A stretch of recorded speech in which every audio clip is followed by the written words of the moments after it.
What would you like the power to do? Bank of America. Good afternoon, everybody.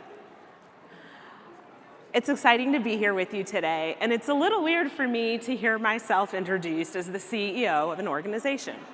And that is because I am somebody who never actually wanted to be a CEO. I was a child who knew exactly what I wanted to be, and for me, that was a teacher. From the time I was a young child, I wanted to be a teacher. At 3 years old, I discovered my love for this profession. And my poor twin sister was the subject of my classroom instruction. And daily at my grandmother's house over off of 8 Mile in Manor, she had to learn her letters from me. Through teaching my sister, I learned something. When I look back, I realized it was at that moment, at 3 years old, that I learned the power of gaining knowledge and sharing it with others. I had an incredible education. I went to Southfield Public Schools, and I had teachers who were remarkable, not just in the academics that they shared with me, but in what they instilled in me. See, my teachers taught me that it was okay to be you. And in 1990, when all the fads were colored jeans and flip phones and pagers, I accepted none of this. And I showed up in high school with pajama pants, crazy curly hair, and I wrote my papers in rainbow ink. It was my teachers who created a culture of acceptance and of understanding and showed me that that was enough. It was about my ideas. It was about who I was that mattered. I carried that with me on my journey. I left Michigan, and I went to a small liberal arts college in Western Massachusetts called Smith College. And while I was there, I had a thirst for learning. I wanted to learn how to be the very best teacher possible so that I could come home and teach kids that looked like me. I did that. I taught in New York City schools, I taught in Seattle schools, I taught in DC public schools. These are my students here behind me. And as a teacher, I took what was poured into me and I cultivated that in my classroom. I held a high standard of academics, and I ensured that every kid, regardless of how they showed up, felt like they belonged. This was really important to me because it was about creating community. It was about creating a space where you felt like you were believed in and that anything was possible. In 2014, my husband and I had a calling, and we decided to come home. But I wasn't done with education. And I spent over a decade working in the education system, thinking about how we could build something that would serve all of Detroit's children. And so you were probably wondering, well, then why am I standing here, somebody who's so deeply passionate about education, in the role of leading a women's organization? It's a great question. So a few months into the year in 2024, I got a phone call, and they asked me if I would be interested in being Boss Blue's first CEO. And at first, I thought no. And then I realized that I had a path that had uniquely positioned me to say yes to that opportunity. Because as a teacher, I learned about high expectations, and I learned about community building. As a system builder, I learned how to make things work for everybody.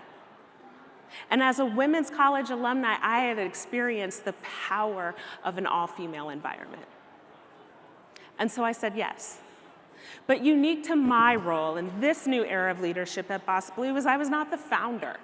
I was inheriting somebody else's vision, and it was my charge as the organization's first CEO to make that vision its best version of itself. When our doors opened in 2021, we had 200 members. And I think that's a powerful testament to our region's desire to have a space for women. When I came into this role in 2024, I knew there was so much more we could do. And I knew that I was uniquely positioned to be able to do it because of the background that I had. And I think that's something that we can all take. There's something to be said about finding leaders who have taken an unexpected path, because it's the unexpected path that is uniquely preparing us for the challenges that are coming. For me, I had to think about how I would grow Boss Blue. a relatively new organization into something that is sustainable and robust and vibrant. And today in 2026, we are over 600 members strong.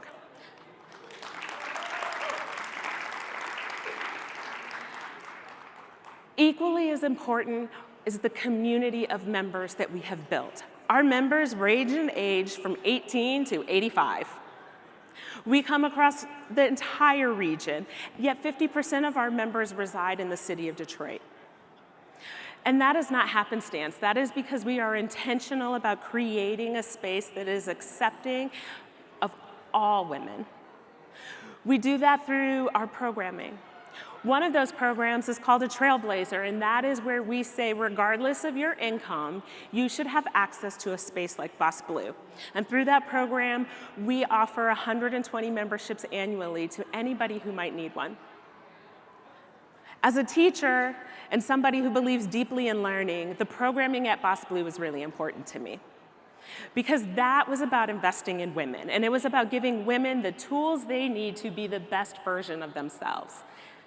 We have built out a robust set of programming. In 2025, we offered 150 programs. And those programs addressed all the unique needs of women in our region. We talk about our health, we talk about wellness, we talk about how to buy a home, how to invest your money, how to be a mentor, and how to be mentored. All of these things ensure that the women of our region are successful. You see, I have a belief in the power of community. And I think communities are most impactful when we build ones that accept one another, when we see the promise in each other and we support each other along that journey. I learned that as a teacher. And it's something I bring to the work that we do every day, that no matter how you show up at Boss Blue, you are welcome and received. We even let men in on the first floor. As a teacher, we also had a unique measure of success. And it wasn't until I stepped into this role that I realized that was not normal. So as a teacher, I was only successful if all of my kids were successful.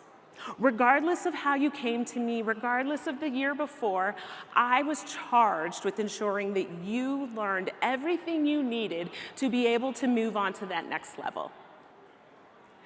That's a powerful challenge, and it is daunting at times, but it is something that I carried with me in everything that I did, that I had to have high expectations, and I had to scaffold the way along.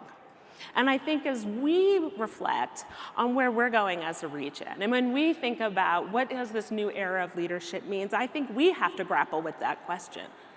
How do we build a space where nobody is left behind? For me, that answer is fairly simple. We have to build spaces that are accepting. We have to create community. And we have to lead like a teacher.